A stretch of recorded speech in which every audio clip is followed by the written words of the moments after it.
vamos a avanzar ahora es cáncer de tiroides, ¿ya? Son dos partes, una en la que vamos a ver todo lo que es el diagnóstico, la parte de nódulo tiroideo, que eso lo vamos a ver en la parte teórica, eso es lo más importante porque eso es lo que ustedes van a hacer. Y ya el cáncer propiamente dicho es algo que no lo van a manejar a menos que se dediquen a cirugía de cabeza y cuello o endocrinología, pero de todos modos es necesario tener los conocimientos, ¿ya? De acá a lo mucho una pregunta entrará en el examen teórico, pero de todos modos es importante que lo aprendan. El cáncer de tiroides es de los cánceres que existen el que mejor pronóstico tiene, ¿ya? Es decir, muchas veces con una tiroidectomía se soluciona todo.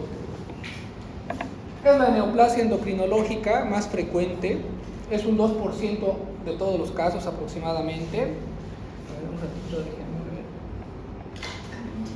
No es acá. Cáncer de tiroides.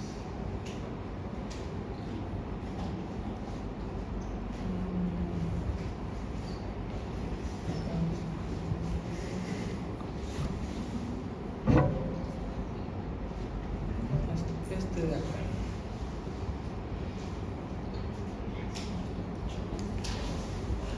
Es aproximadamente un 2% del total de los casos de cáncer. La incidencia va en aumento. Antes la incidencia era mucho menor, era de hasta un 4 a 5%. Con el paso del tiempo esto se ha incrementado en una gran cantidad. ¿Por qué creen que se debe eso? ¿Alguien tiene alguna idea por qué ha aumentado el índice del diagnóstico de cáncer de tiroides?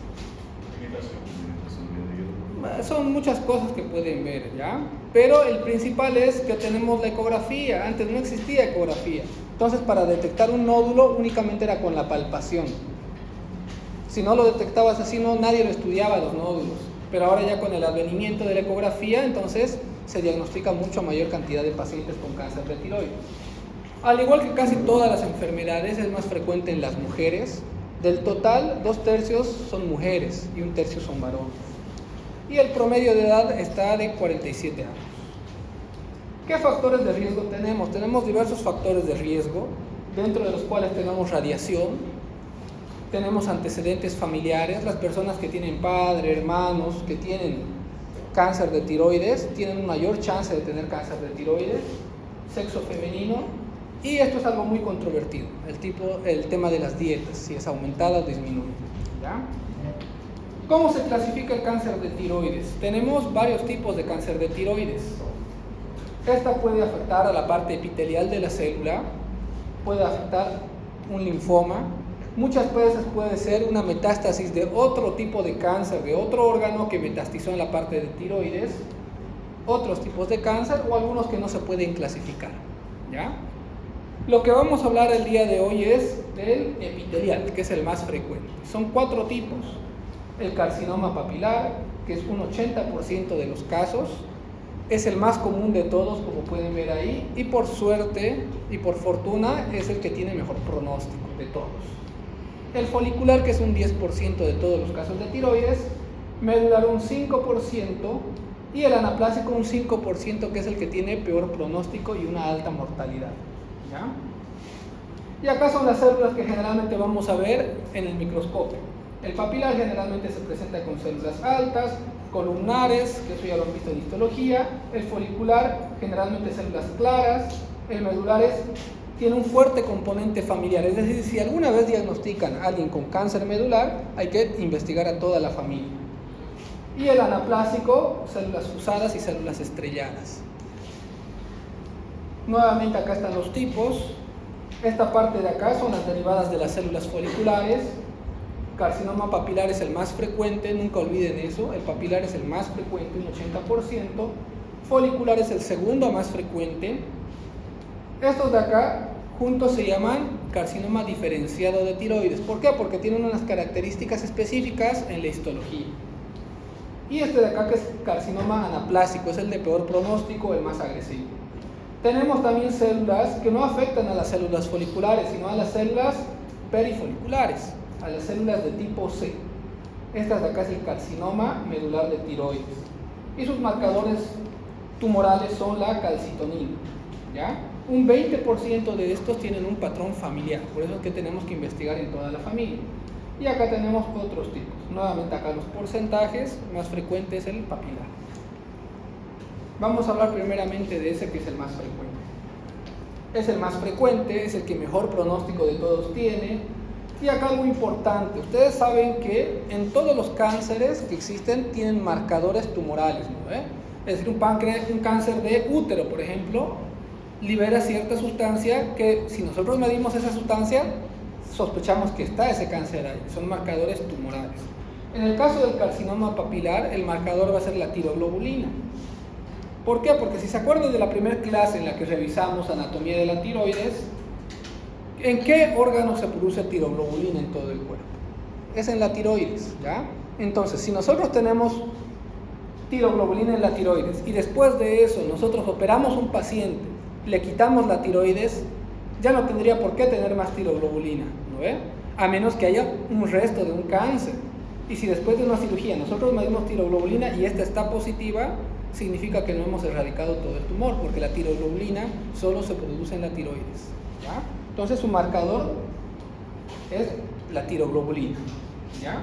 Esta se puede medir para el seguimiento. La presentación más frecuente es multifocal, es decir, son varios focos de células, y la invasión extratiroidea en el momento del diagnóstico está presente en un 15% de los casos, principalmente de manera locorregional, es decir, en ganglios cervicales. Fíjense, esto es lo que ustedes, o bueno, no sé si lo han visto alguna vez en la parte de laboratorio, pero de todos modos, esa es la formación papilar. Son células neoplásicas, fíjense cómo están proliferando en esa parte de acá. Eso es lo que uno va a ver en las laminillas a través del microscopio. Y esto de acá también se puede ver en la parte folicular. Este es el signo de los núcleos de Anita la huerfanita. Fíjense, son núcleos más grandes. Eso es lo que uno va a ver en la parte de la lámina.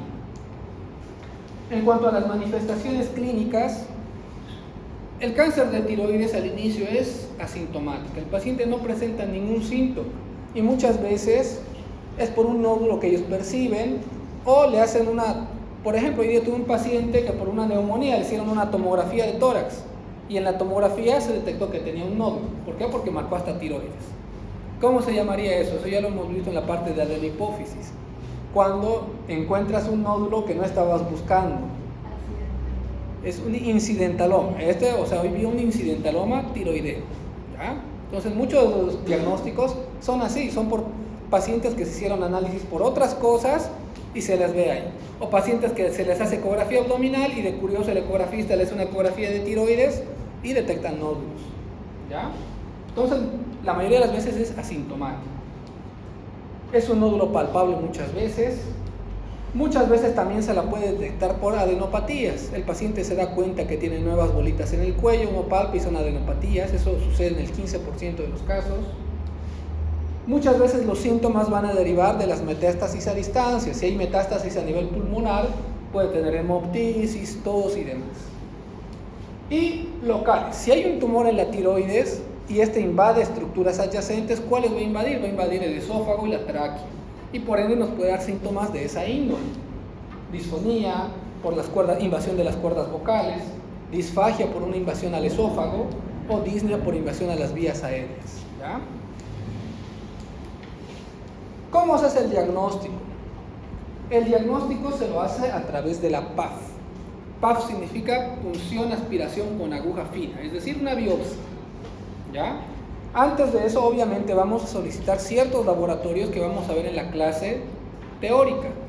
Ya se solicita un perfil tiroideo, se solicita una ecografía, porque con la ecografía vamos a ver las características de ese nódulo, si hay características de malignidad o no. Y dependiendo del tamaño, tumores menos de 1 centímetro, nódulos menores de 1 centímetro no se biopsia. Todo eso lo vamos a ver en la clase teórica. El diagnóstico es con una biopsia, que tiene una sensibilidad y especificidad de un 95%. Tiene muy baja morbilidad. Yo por eso lo hago una vez al mes en el Hospital San Juan, se les reúne a todos los pacientes. Lo único que puede pasar es dolor, o que los pacientes que tienen hipotensión ortostática, al estar echados mucho tiempo mientras se hace la biopsia, al levantarse están con mareo. Luego nunca he tenido ninguna otra intercurrencia del procedimiento. Ecografía cervical. tenemos que evaluar los ganglios, siempre en la ecografía, no es solo tiroidea, también es de los ganglios, para ver si no hay metástasis en esas partes. Esto de acá es algo importante que tienen que conocer. El diagnóstico se lo hace con ecografía, lo inicial. ¿Necesita algún examen de imagen más? En la mayoría de los pacientes no. ¿Ya? No es que si encontramos con la ecografía un nódulo hay que pedirle una resonancia, hay que pedirle una tomografía, no es necesario. Con la ecografía es suficiente. Estos laboratorios solo se los solicita cuando sospechamos que hay invasión de estructuras adyacentes, del esófago, de la tráquea. Cuando hay invasión, sospechamos que hay una invasión, recién solicitamos esto para corroborar o no y para hacer el planeamiento quirúrgico. Más que todo esto le sirve al cirujano de cabeza y cuello. Él con esto va a ver si hay invasión de tráquea y va a ver qué técnica quirúrgica va a utilizar. La laringoscopía la tenemos que solicitar si es que hubiera algún cambio de voz. ¿Sospechando qué? ¿Qué sospecharía si un paciente tiene un nódulo en la tiroides y está con disfonía, con afonía? ¿Qué pueden sospechar? ¿Alguien tiene alguna idea? ¿Qué estructuras están cerca de la tiroides? Están las cuerdas vocales, ¿no ve? Entonces podemos sospechar si el paciente ya llega con un nódulo que lo tiene de larga data, mucho tiempo, y está con disfonía, podemos sospechar que ya hay una invasión en cuerdas vocales. Y en ese caso tenemos que solicitar una laringoscopía para corroborar si eso es cierto. En cuanto a la estadificación, esto igual es algo que ya han revisado hace tiempo. Esta estadificación nos sirve para ver qué grado qué agresividad tiene este tumor. Es decir, cuánto de invasión hay, qué pronóstico va a tener. ¿Ya? Si se fijan, son 3 letras que vamos a evaluar. T, que es del tamaño del tumor. La N, que significa nódulo, es decir, si hay invasión local a nivel cervical. Y la M, que es metástasis a distancia. Son 3 cosas que evaluamos. Todo esto se lo hace después de la cirugía. A un paciente se le extirpa la cirugía, el anatomopatólogo va a hacer un informe y se los va a enviar y ustedes tienen que clasificar. Ahí dice el tamaño del tumor y todo. Por ejemplo, un tumor de menos de 2 centímetros sería T1. Cuando está entre 2 y 4, T2. Cuando ya es mayor a 4, T3. T4 ya es cuando invade estructuras adyacentes. Por ejemplo, acá vemos T4A, que invade tejido celular subcutáneo, laringe, tráquea, esófago y nervio laringeo recurrente. Y el T4B, que sería que invade la arteria carótida, vasos mediastínicos y fascia prevertebral.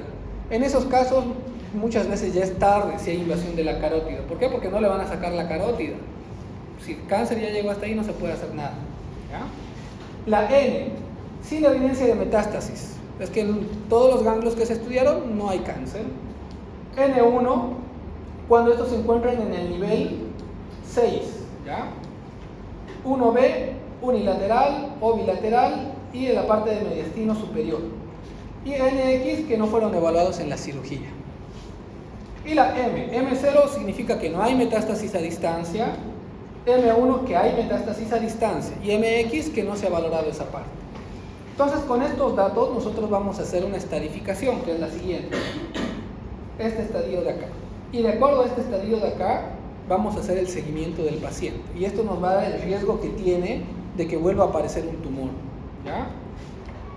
Un factor de riesgo a tener más de 45 años. Por eso es que este tiene más clasificaciones. En cambio, este solo puede tener estadio 1 y 2. Estadio 1 significa un tumor que no es muy agresivo. Como se fijan, puede tener cualquier T o cualquier M, pero no hay metástasis a distancia. En cambio, en el de acá, tiene que ser T1. Estadio 2, no importa ni la T ni la M, pero ya hay metástasis a distancia. Y lo mismo para todos estos de acá. ¿El tratamiento cuál es? Si tenemos un cáncer en la tiroides, el tratamiento es extirpar la tiroides, una tiroidectomía. ¿Ya? Depende mucho del tamaño del tumor, si hay invasión de estructuras adyacentes o no. Si es un tumor pequeño, que no hay metástasis, muchas veces se puede hacer una hemitiroidectomía, es decir, retirar solo la mitad de la tiroides. Por ejemplo, tenemos un tumor acá, pequeñito, que mide menos a 1 centímetro. ¿Para qué quitarle todo? Podemos quitarle la mitad. Esa es una hemitiroidectomía. ¿Ya? Siempre hay que recomendar al paciente, todo esto de acá se lo hace negociando con el paciente. ¿Ya? Por ejemplo, en este caso, En nuestro país, lamentablemente, los cirujanos de cabeza y cuello no son muy capacitados, por lo menos lo que yo he visto en mi experiencia. Y uno tiene que ver eso. Si el cirujano es bueno, un muy buen cirujano, él va a sacar el tumor. Y en ese caso le podemos decir al paciente, solo la mitad. ¿Para qué? Para que no quede hipotiroideo el resto de su vida y que quede con este lóbulo que funcione. Pero si es un cirujano sin experiencia, mejor es que lo saque todo. ¿Por qué? Porque hay el riesgo de que esto en un futuro avance y operar nuevamente al paciente. Entonces todo esto se negocia con el paciente, ¿ya? Si es de alta sospecha, se hace una tiroidectomía total. ¿Por qué? Porque así disminuye el riesgo de recurrencia. Es decir, si sacamos toda la tiroides, ¿dónde más va a crecer el tumor? Vamos a erradicarlo por completo. Pero como consecuencia vamos a tener un hipotiroidismo, porque ya no va a producir más hormonas. Posibilita el tratamiento con yodo radiactivo. El yodo radiactivo es un tratamiento que va a destrozar toda la tiroides. Uno al operar, hacer una tiroidectomía total, muchas veces puede dejar restos de tiroides. Y esos restos pueden ser cancerígenos y con el paso del tiempo crecer. Entonces, para evitar todo eso, hacemos el radioyodo. El paciente se interna, toma un vaso que contiene radioyodo y todos los posibles restos que hayan de tiroides son destruidos. O tendrían que ser destruidos por lo menos, ¿ya? Eso es el radioyodo. Y el seguimiento es con tiroglobulina, lo que les dije al inicio. La tiroglobulina es producida únicamente por la tiroides. Después de que a un paciente le han operado, le han hecho una tiroidectomía, si le solicitamos tiroglobulina, tendría que salir negativo. ¿Por qué? Porque en teoría le hemos quitado. Si en el seguimiento esa tiroglobulina viene positiva, significa que hay un resto de células tiroideas ahí y probablemente sea cáncer, ¿ya? La disección ganglionar. Estos de acá son segmentos, ya tenemos diversos segmentos en el cuello y depende de la agresividad del tumor, vamos a retirar también esos ganglios, ¿ya?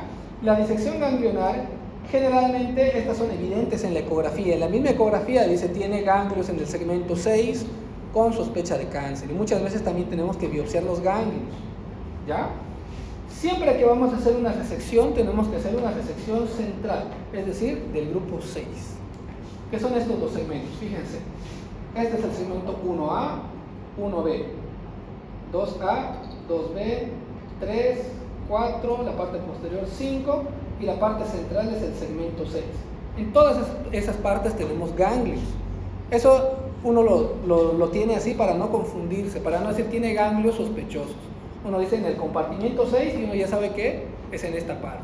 Compartimento 2 en esta parte, 1 en esta parte. Eso es para ubicarnos bien, ¿ya?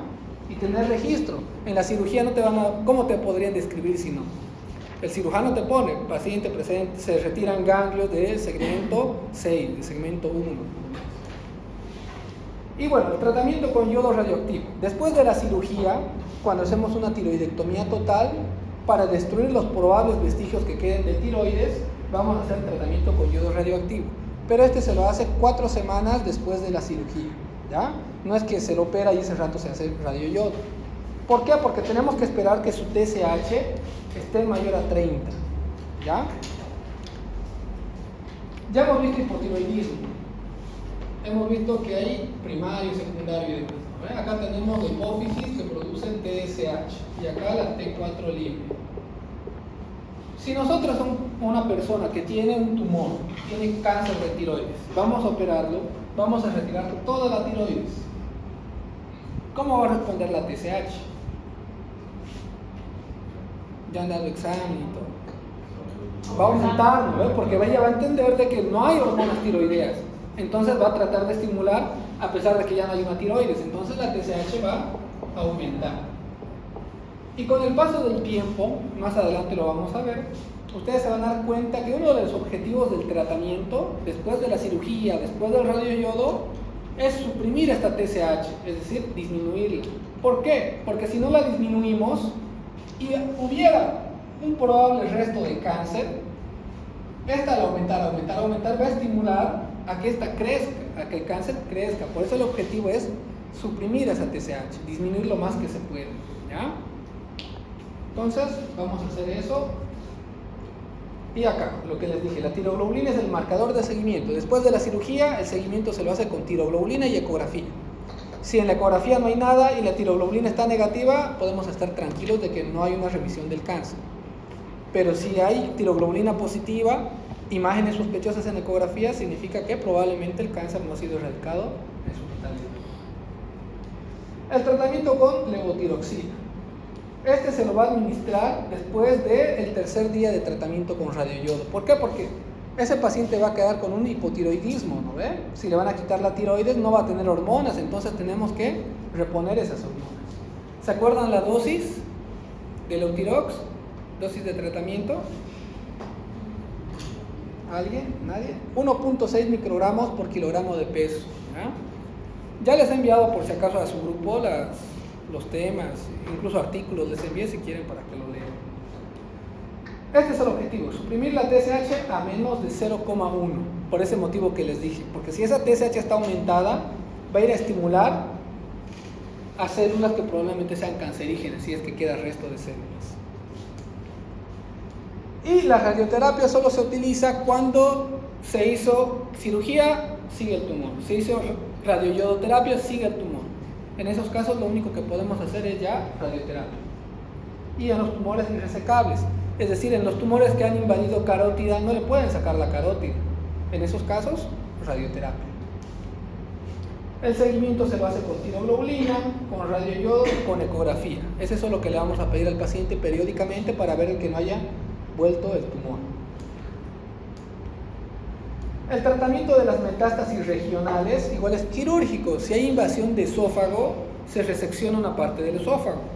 Si hay invasión en la tráquea, se resecciona una parte de la tráquea, ¿ya? Igual es quirúrgico. Igual se hace radioyodo, si hay invasión de estructuras adyacentes. Invasión de la vía aerodigestiva, ¿ya? Como hemos visto acá, resección de tráquea, de laringe, de faringe, de esófago. Todo lo que haya invadido se retira. Todo lo que se pueda retirar se retira, ¿ya? ¿Por qué? Porque si no después, si sigue presente, es una segunda operación. Por eso es importante enviar a un cirujano de experiencia, ¿ya? Yo les cuento de una paciente que tenía un tumor hipofisario. Esa paciente, yo la traté acá, la parte hormonal, la operaron, después de la cirugía seguía con su tumor en la hipófisis. Estaba con un panhipopituitarismo, no producía nada, yo le estaba suplementando todas las hormonas. Tenía que operarse nuevamente. ¿Y qué ocurre? Por ejemplo, acá en el hospital, los hospitales que tenemos, lo máximo que hay acá es hospital de tercer nivel. No hay hospitales de cuarto nivel. Entonces esa paciente yo la envié a Argentina, porque allá hay hospitales que se dedican netamente a cirugía de hipófisis, netamente a qué sé yo, diabetes, a tiroides y cosas así. Y lo ideal, en Brasil igual hay hospitales que se dedican solo a ciertas patologías. Lo ideal es enviarlos a esos centros de referencia para evitar problemas, ¿ya? Para evitar que nuevamente se tengan que operar los pacientes. Entonces siempre busquen un cirujano de experiencia a quien le puedan enviar, uno que se dedica a algo en específico. Acá los neurocirujanos tratan de todo, no se dedican a una cosa en específico. Tratan traumatismos craneoencefálicos, tumores de hipófisis, y por ende su práctica, su destreza va a ser menor para tumores de hipófisis. Esa señorita está en Argentina, le han operado y le han sacado todo el tumor. Entonces, en todas las guías sí se van a fijar, todos los tipos de tumor, de hipófisis, de tiroides, todo tiene que ser valorado por un cirujano de experiencia. No pueden enviar a cualquiera que es mi amigo, cirujano de cabeza y cuello, y se lo envíen. Tiene que ser alguien de cirujano, con mucha experiencia. El cáncer folicular de tiroides es el segundo más común de todos los cánceres de tiroides. Este de acá es básicamente lo mismo que el papilar, con la diferencia de que este no se lo diagnostica con la biopsia. En la biopsia nos informa sospecha de neoplasia folicular. En cambio en el papilar nos da un diagnóstico, nos dice es un carcinoma papilar.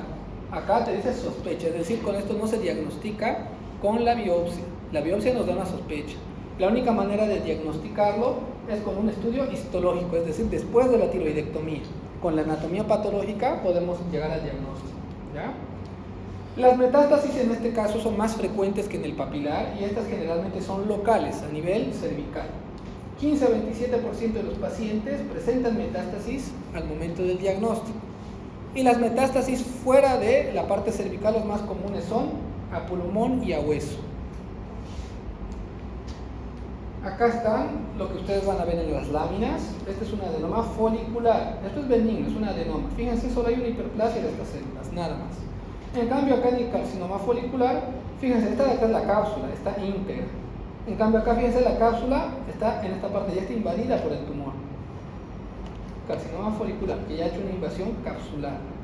¿Ya? Eso es algo muy típico del carcinoma folicular. En cuanto a las manifestaciones clínicas, son exactamente las mismas que del papilar. La mayoría son asintomáticos, son diagnosticados muchas veces solo porque el paciente refiere que tiene un nódulo que antes no tenía y nada más. Y ya en etapas avanzadas sí pueden tener síntomas de invasión local, disfagia, disnea, alteraciones en la voz. El diagnóstico es igual al carcinoma papilar, excepto por la PAF. Hemos dicho que la PAF no es diagnóstico, solo nos indica sospecha, no nos dice es un carcinoma folicular. No permite precisar la invasión capsular. La estadificación es idéntica al carcinoma papilar, ambos son diferenciados. El tratamiento es el mismo, es cirugía, después de cirugía, iodoterapia. Y después de eso, su levotiroxina. ¿Ya? Y el seguimiento es lo mismo, se lo hace con tiroglobulina, ecografía. El cáncer medular de tiroides. Este ya no es un cáncer folicular, porque no afecta a las células foliculares, sino a las células de tipo C. Afecta a las células de tipo C y estas de acá tienen otro marcador tumoral. En el otro, ¿cuál era el marcador tumoral? En las de diferenciada, en papilar y el folicular. ¿Alguien se recuerda qué es lo que solicitamos en el seguimiento? Tiroglobulina, ¿no ve? En este caso no vamos a hacer seguimiento con tiroglobulina porque estas no producen tiroglobulina, estas producen calcitonina. Entonces el seguimiento va a ser con calcitonina. ¿Ya? Ese es un marcador tumoral. Son marcadores útiles para el diagnóstico y para el seguimiento. Este es más agresivo que los dos previos que hemos visto y hay una extensión local de ganglios linfáticos generalmente. Puede hacer metástasis a distancia también en hígado y en pulmón. Se desarrollan las células parafoliculares. Nosotros tenemos, si se han fijado,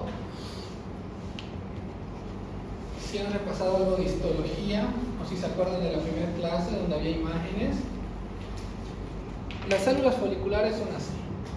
Están aquí, aquí, aquí.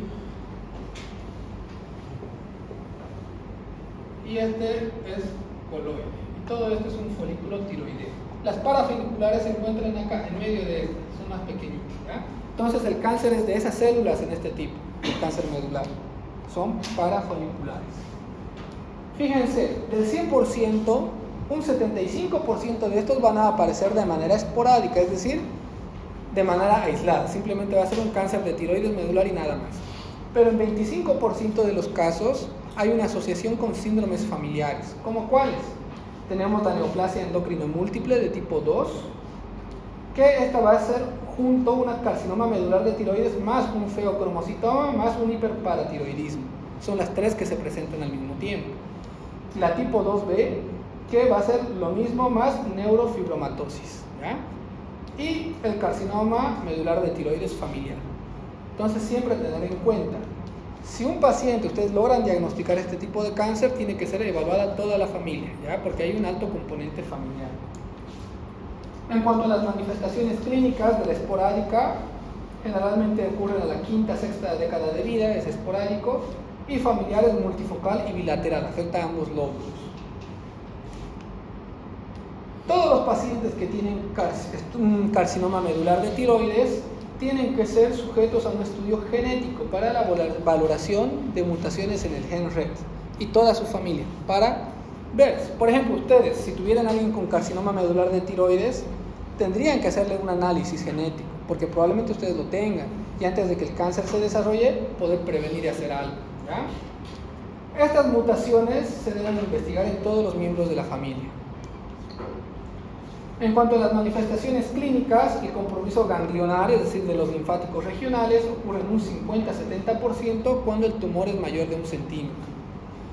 30% de estos pacientes van a presentar metástasis a distancia, es decir, con mayor frecuencia que en los dos previos que hemos visto, donde pulmón, mediastino, hueso y el hígado. Y su mortalidad a 10 años es de un 60% para las formas esporádicas, es decir, las que aparecen de manera aislada, y un 20-30% aquellos que tienen un componente familiar. El diagnóstico es exactamente como el otro, se hace una biopsia, pero acá el marcador no es tiroglobulina, acá es la calcitonina. ¿Ya? Y el seguimiento igual se lo va a hacer con calcitonina. La calcitonina mayor a 20 sugiere un carcinoma medular de tiroides. Y en el estudio de metástasis a distancia se lo puede sospechar cuando la calcitonina es mayor a 400. Esta es la misma clasificación TNM, no es necesario que se lo aprendan, de memoria ni yo me lo sé, yo me fijo en mi celular cuando tengo que hacer la clasificación del paciente. Y el tratamiento es una tiroidectomía total, resección de toda la tiroides, más disección ganglional del compartimento central, es decir, se quitan los ganglios linfáticos del compartimento 6. ¿Ya? Esta disección puede ser modificada y abarcar más grupos ganglionares. Y en presencia de adenopatías que son evidentes, la ecografía igual deben ser retiradas. En la misma ecografía informa ganglios linfáticos de compartimento tanto con sospecha de cáncer. ¿Ya? El tratamiento, tiroidectomía y resección de los ganglios linfáticos comprometidos. Igual, lo mismo, si van a hacer una tiroidectomía, va a quedar hipotiroideo, tenemos que darle hormonas tiroideas, levotiroxina. ¿Ya? Y la radioterapia igual, solo en casos que sean irresecables, que el tumor haya invadido carótida, en esos casos radioterapia. Y el seguimiento se lo hace con ecografía y con calcitonina, a diferencia de los previos que hemos visto, que es con tiroglobulina. Y por último, el cáncer anaplásico de tiroides, que es el peor de todos, es el que tiene un peor pronóstico. ¿Ya? Esta de acá es una evolución de los dos primeros. Hemos dicho que el más frecuente es el carcinoma papilar, ¿ven? Ese es el más frecuente. Y después el folicular. Si estos no se tratan, con el tiempo pueden tornarse anaplásicos. Y en ese caso, el riesgo de mortalidad es más elevado. Este se origina a partir de la desdiferenciación de los dos primeros, como les he dicho, y es responsable del 40-50% de las muertes por cáncer de tiroides. Es agresivo. Cuando se lo diagnostica muchas veces no hay más nada que hacer. Ayudar al paciente con el tema psicológico, con el tema del dolor, tratamientos paliativos, pero ya curación es difícil. El carcinoma anaplásico incluye de células pequeñas, células gigantes, eso es lo que se va a ver en la lámina a través del microscopio. Células fusiformes, este es más frecuente en pacientes de edad avanzada y este cuadro es agresivo. Siempre que tengan un paciente que tenga un tumor, que tenga un crecimiento rápido, es decir, vino con ustedes y a la siguiente consulta en un mes viene con un nódulo más grande, tenemos que sospechar de un carcinoma anaplásico. Son de crecimiento rápido y generalmente tienen ya síntomas de compromiso de invasión de estructuras adyacentes, disfagia, disfonía, disnea, tienen un mal pronóstico. ¿Ya? La muerte por extensión local agresiva es típicamente en un lapso de 6 a 36 meses. Fíjense, hasta en 3 años y el paciente ya no está más con nosotros. ¿Ya? Son resistentes a todas las terapias disponibles en la actualidad. Por eso es que no tiene un tratamiento. Ni siquiera resecando la tiroides no va a curar al paciente. Sus manifestaciones clínicas, la principal característica que tiene es que es un crecimiento rápido. En los otros pueden estar años con un tumor del mismo tamaño que va creciendo milímetros. En este caso es cuestión de meses. Son muy agresivos, tienen una consistencia pétrea. Al palpar la tiroides, ¿qué consistencia tiene la tiroides? ¿Han palpado alguna vez? ¿Ustedes han tocado la tiroides? ¿No? Tiene consistencia fibrocartilaginosa, como si fuera el oído. Es más o menos esa la consistencia. ¿Ya? Vamos a hacer una clase de semiología la próxima para que sepan todos los tipos de palpación y demás. Se encuentra acá, es suave. Si es algo muy duro, tenemos que sospechar en este tipo de cáncer. ¿Ya? Su consistencia es pétrea, como si fuera una piedra, dura. Está adherida a planos profundos. Si ustedes agarran su tiroides, pueden moverla, se mueve. Pero si está adherido, si no se mueve, ¿por qué? Porque se ha unido al esófago, a la tráquea probablemente. Las linfadenopatías, es decir, los ganglios comprometidos, están presentes en un 40%, es decir, casi la mitad ya tiene compromiso de los ganglios linfáticos. Y la metástasis a distancia, fíjense, está en un 52%, más de la mitad. Por eso es que es un tumor que es agresivo y que ya no tiene tratamiento. ¿Ya? El diagnóstico es igual por una biopsia. La estadificación no hay un sistema aceptado porque ya nosotros sabemos que es una instancia final prácticamente en este tipo de cáncer. Y se considera que todos estos pacientes ya están en estadio 4. ¿Ya? El tratamiento es multinodal, es más paliativo, es decir, para calmar el dolor del paciente. Si tiene disfagia, tratar de resecar el tumor para que pueda comer tranquilo, colocarle sondas, es algo paliativo. Cura no existe, ¿ya? La cirugía citoreductiva seguida por radioquimioterapia y medidas paliativas porque es un tumor irresecable, no lo van a poder erradicar de manera completa. El seguimiento. El seguimiento se hace, bueno, esto ya es en general de todos los cánceres. Se lo hace con tiroglobulina, con anticuerpos antitiroglobulina y con ecografía. ¿Ya? Ese para el carcinoma papilar y el folicular. En cambio, en el medular es la calcitonina. Y el uso de captación de yodo en pacientes con niveles altos de tiroglobulina. Cuando una tiroglobulina viene positiva, nosotros sospechamos de que hay células tiroideas y para eso vamos a pedir captación de yodo. Y en esa captación de yodo nos va a decir en qué parte tenemos células tiroideas, ¿ya? Eso se lo hace en el seguimiento. Y acá, siempre utilizar la levotiroxina para mantener la TSH suprimida. Lo que les dije, si su TSH está alta, va a ir a buscar células tiroideas y va a estimular a que crezcan. Y si son cancerígenas, va a estimular el crecimiento del cáncer. Entonces, siempre tener la TSH menor de 0,01. ¿Ya? Es un tema aburrido, no sé si es el horario, los veo con cara de aburrimiento. Pero, ¿con qué nos podemos quedar de todo esto? Va a ser algo más importante lo que vamos a hablar en la clase teórica porque es algo que ustedes van a hacer. Esto es más ya netamente de especialidad, de cirugía y de endocrinología. Con esto nos podemos quedar que el más frecuente es el carcinoma papilar, 80%, ¿ya? Que el diagnóstico en todos los tipos de cáncer de tiroides es quirúrgico. Cáncer que hay en la tiroides se opera, se quita la tiroides y se da radioyodo. Y después su corrección con levotiroxina. Es el de mejor pronóstico, pero el más agresivo y el que no tiene buen pronóstico es el anaplásico. Y la diferencia entre el papilar, folicular y el medular es su marcador tumoral. De los dos primeros tiroglobulina, del segundo la calcitonina. Entonces básicamente yo quisiera que por lo menos eso retengan para siempre. ¿Cuál es el más común? ¿Cómo hacen el seguimiento? ¿Y cuál es el tratamiento? ¿Ya? ¿Alguna duda que tengan? ¿Preguntas sobre el tema? En el carcinoma anaplásico, doctor, ¿por qué es tan irreversible? Porque ya hay una invasión de estructuras adyacentes. Es una evolución desfavorable de los dos primeros, del papilar y del folicular. Los primeros son diferenciados, ¿ya? Es decir, que puedes diferenciar de las células que están sanas. El anaplásico es desdiferenciado. ¿Cómo vas a sacar algo si no sabes reconocer qué tipo de célula es? Y muchas veces ya han hecho metástasis a distancia. Fíjate, son más del 50% que han hecho metástasis a distancia. ¿Verdad? Acá, metástasis a distancia está en un 52% de los pacientes. Entonces, de nada sirve que saques la tiroides. ¿Por qué? Porque tiene cáncer en otro lugar y eso va a seguir proliferando. ¿Ya? Por eso es que es el más agresivo. Es una evolución de los dos primeros, cuando no es un tratamiento adecuado. ¿Ya? ¿Alguna duda más? Probablemente caiga lo de examen, ¿ya? ¿Cuál es el más frecuente? ¿Cómo se hace el seguimiento? Eso que es lo más importante, ¿no? Los TNM, estadios, eso no. Pero sí, ¿cuál es el más frecuente? Y cómo hacen el seguimiento. ¿Y cuál es el tratamiento? ¿Ya? Tiroidectomía, es fácil. ¿Ya? ¿Qué hora es? ¿Y a qué hora es la clase? ¿Tienen tiempo para ir a tomar algo?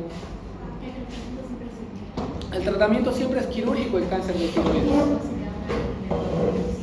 Después se da levotiroxina. Es tiroidectomía, radioyodo y levotiroxina. Y el seguimiento con ecografía y su marcador tumoral. Tiroglobulina si es papilar o folicular y calcitonina si es medular. ¿Ya? ¿Qué nos daría una sospecha de que no ha sido erradicado el tumor? Que la tiroglobulina siga alta en el seguimiento. Una tiroglobulina alta significa que no se ha quitado toda la tiroides porque alguien lo está produciendo. ¿Ya?